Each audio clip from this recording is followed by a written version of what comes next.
Olawale's mother made herself feel comfortable at home immediately, almost too comfortable.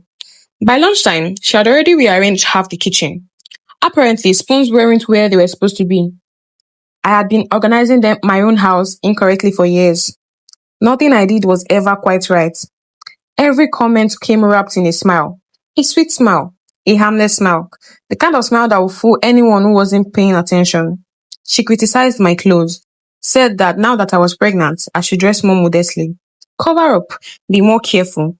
Then she moved on to my food. Every meal became an interrogation. Every bite became a discussion. Was I sure that was good for the baby? Should I really be eating that? Have I asked my doctor? Have I researched it properly? Always smiling, always gentle. And somehow, that made it worse. Because the smile never reached her eyes. Never. Those eyes watched everything, measured everything.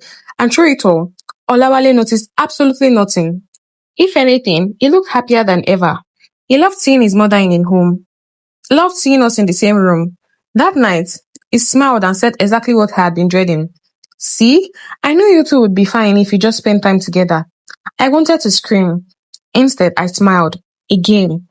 That night, I barely slept. I kept checking my phone, checking the time, counting hours, counting days. Day one was over. Only 4 more days. 4 more days and she would leave. My baby would be safe. I rested my hand on my stomach and felt a tiny kick. A small reminder that I wasn't fighting for myself anymore. Just 4 more days, I whispered. We can do this. The next morning, I woke up feeling wrong. Not tired. Not normal pregnancy tired. Wrong. Dizzy. Nauseous. Unsteady. Like something inside me had shifted overnight. I tried to ignore it. Tried to convince myself it was nothing. But even at breakfast, I knew something wasn't right. Olawale noticed immediately. He asked if I was okay. I gave the same answer I'd been giving everybody. I'm fine, just pregnancy stuff. Another lie. Because I wasn't fine. And my mother-in-law knew it. I could feel her watching me from across the room. Those eyes again. Cold. Patient. She tilted her head and smiled. Said I looked pale. Asked if I was eating enough.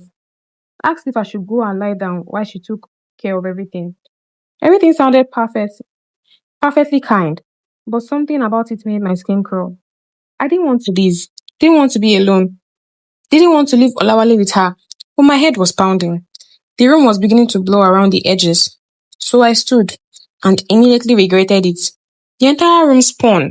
Then Olawale caught me. Strong hands. His voice full of panic. I kept insisting I was okay, but even I didn't believe it anymore. He practically carried me to our bedroom, laid me down gently, stayed beside me, and for a moment I almost told him everything. The mad woman, the warning, his mother, all of it. The words sat right there, ready to come out. I grabbed his hand, held it tightly, and the only thing I could manage was, don't leave me. The fear in my own voice surprised me. He looked confused, asked if I meant his mother, asked if something had happened, asked why I had been acting strange ever since she arrived. One question, and everything nearly fell apart. But the warning echoed in my head. The mad woman. Her voice. A threat. If I told him, something terrible would happen. So I did what I had been doing all along. I lied. Said it was nothing. Said I was tired. First a laugh. Watched him accept the explanation. He promised he would stay until I fell asleep. Then he sat beside me holding my hand. And I lay there staring at the ceiling, keeping my secrets, and praying that when I woke up, somehow everything would still be okay. What do you think of this episode? Leave your comment below. Like, follow, and anticipate for more. Alright, my loves, I'll see you when I see you. Bless up.